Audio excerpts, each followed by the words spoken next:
મારો ધણી કેટલા વર્ષથી માંદા છે, બીમારી છે. તમે વેલા રાહ ફૂકો, તમારી રાહ જોઈએ અમને ભાઈ. નહીં આવે જ છે ખજૂરભાઈ માજી, તમે ચિંતા ના કરો. અત્યારે જોઈશું.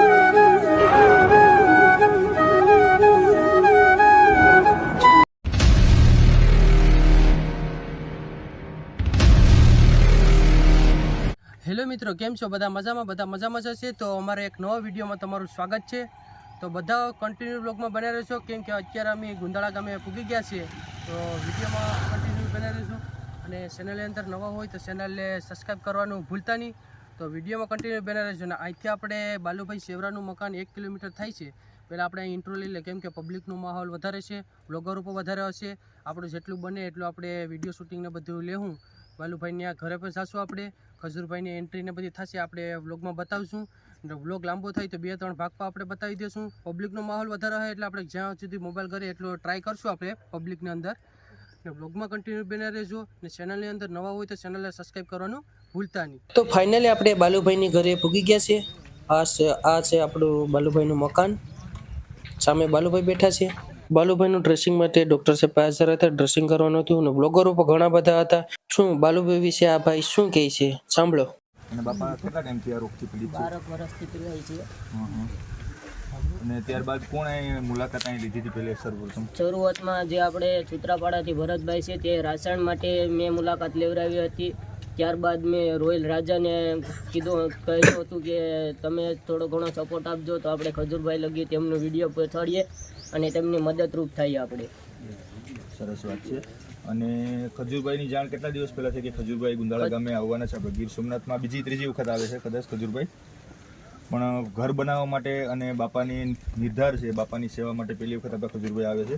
તો તેના વિશે તમારું શું કહેવાનું છે? એના માટે આપણે ખજૂરભાઈને હું તો એટલી જ વિનંતી કરું કે જે આપણે આ નિરાધાર લોકો છે તેમના મકાન બનાવી દે એટલી અપીલ કરું છું. અને તેના દુઃખ છે તે તેમના દીકરીના લગ્ન થકી જોઈ શકે દાદા, એવી ઓલી આરાધના કરીએ અમે. બાપા આજે કેવું લાગે છે તમને? બાપા આજે આપણા ગરીબોના બેલી ખજૂરભાઈ તમારી મુલાકાતે આવી રહ્યા છે, તો તમને કેવું લાગી રહ્યું છે અત્યારે?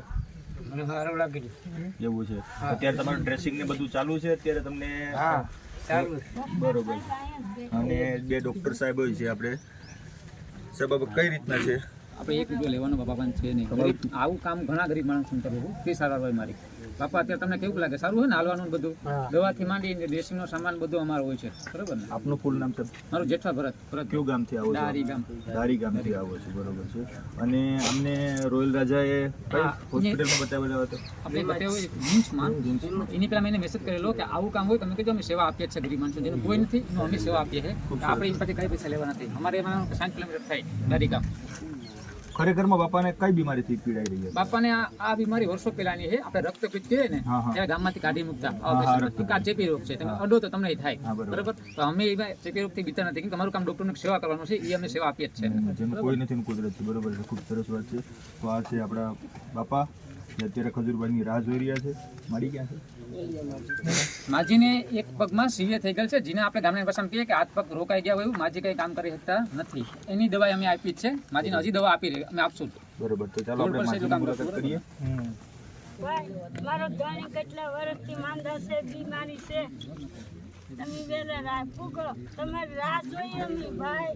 નહીં આવે જ છે ખજૂરભાઈ માજી, તમે ચિંતા ના કરો. અત્યારે જોઈ શકો છો કે આ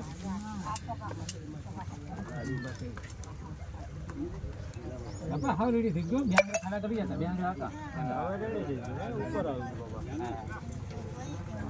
દુખાવો કેવું કઈ હશે નહીં? હવે નથી ને કામ થઈ જાય.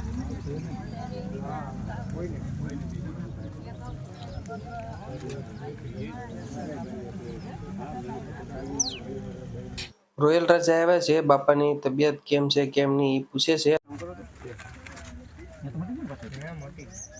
આ દુખે છે? હાલો હું પછી ફોન કરું.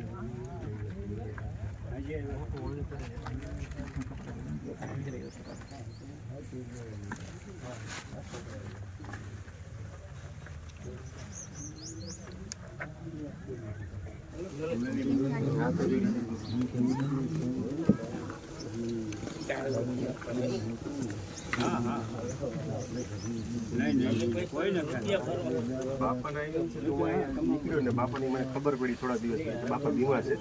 તો બાપાને 2 પગમાં જીવાત પડી ગઈ હતી કે હું અહીંયા સાર સંભાળ લેવા આવ્યો એટલે બાપાના પગમાંથી જીવાત હતી. એ લોકોના ઘરના એવું કીધું. પછી બીજે દિવસે અમે હોસ્પિટલમાં દાખલ થયા. વેરાવળ વિમ્સ હોસ્પિટલમાં. હા. ત્યારબાદ ખજૂરભાઈને મેસેજ કરેલો હતો. ખજૂરભાઈ તમે રિપ્લાય આપ્યો એવું કંઈક હતું? નહીં, વિડીયો મને ખબર પડી કે આપણે આની લોકોની મદદ કરવા માટે ખજૂરભાઈ આવશે એટલે મેં ખજૂરભાઈનો કોન્ટેક્ટ કરવાની કોશિશ કરી પણ ન થયો. પછી મને એવું થયું કે આપણી પાસે સોશિયલ મીડિયા છે તો સોશિયલ મીડિયાના હસ્તાથી આપણે ખજૂરભાઈને મેસેજ પહોંચાડી. બરોબર, ખૂબ સરસ વાત છે કે તમે અત્યારે ગરીબોનું તમે શરૂઆત અહીંથી કરેલી છે તો આગળ ખજૂરભાઈને આ વાતની જાણ થયેલી છે. તો આપણે પણ આપણી આજુબાજુ આવા કોઈ રોગોથી પીડાતા હોય કે ગરીબ માણસો હોય તો તમારે ખાલી ઓનલી ફોર સોશિયલ મીડિયામાં એક વિડીયો બનાવી ખજૂરભાઈ સુધી પહોંચાડવાનો. તમારાથી બનતી મહેનત ન થાય તો પણ વિડીયો ખાલી 2-5 મિનિટનો બનાવી ખજૂરભાઈ સુધી પહોંચાડવાનો. એટલે ગમે ત્યાં ખજૂરભાઈ, કોઈને પણ ખજૂરભાઈ નથી ને એનો ખજૂરભાઈ છે. અમારા દિનેશભાઈ અત્યારે ગીર સોમનાથમાં દિનેશભાઈ નામથી તો બહુ ઓછા ઓળખતા હોય, ખાલી હોપ કરો એટલે અમારા દિનેશભાઈ બધા ઓળખી જાય કે અમારા દિનેશભાઈ છે. પોતે ખૂબ સારું વાત છે ને અત્યારે ખજૂરભાઈ આવવામાં કેટલો ટાઈમ? બસ હવે સમજી લો કે 20 થી 25 મિનિટમાં ખજૂરભાઈ પહોંચે છે. ખૂબ સરસ. તો ફાઇનલી આપણે બાલુભાઈની ઘરેથી રામ મંદિરે જાય છે, કેમ કે આયોજન બધું ના રાખેલું છે. તો બ્લોગમાં કન્ટિન્યુ બને રહેજો. ભાઈ રામ મંદિરથી બધી પબ્લિક રોડ ઉપર આવી ગઈ છે, કેમ કે ખજૂરભાઈ આવે છે એના માટે સ્વાગત માટે બધી પબ્લિક ઊભી છે. કેમ કે પબ્લિક બહુ છે એટલા માટે અમે થોડાક આગળ વહી આવ્યા, થોડીક ખજૂરભાઈની એન્ટ્રી પર લઈ લઈએ. તો બ્લોગમાં કન્ટિન્યુ બને રહેજો.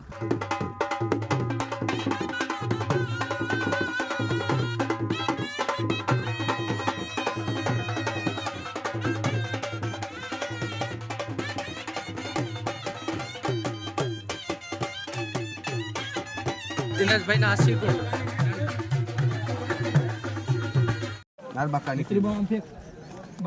લાકડી ઉભો રહે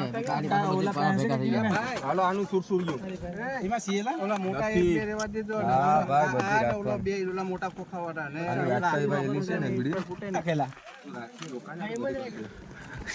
પબ્લિક દિના જવા દેવો ને 5 રૂપિયાની લે ઉપર થોડું પકડાય ને ટાટ પકડજો ફટ ખૂબ ગાંડી ગીરોઈ.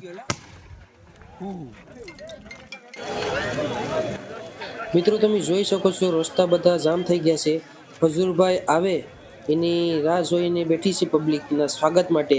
મિત્રો તો આપણે બ્લોગ બહુ લાંબો થઈ જશે. ખજૂરભાઈની એન્ટ્રીનો બહુ ભાગ છે, બહુ મોટો છે, એટલા માટે મેં એડ કર્યો નથી. એટલા માટે કાલે આપણે ચેનલમાં આવી જશે, ત્યાં સુધી ચેનલને સબસ્ક્રાઈબ કરવાનું ભૂલતા નહીં. મળીએ આપણે બીજા બ્લોગમાં.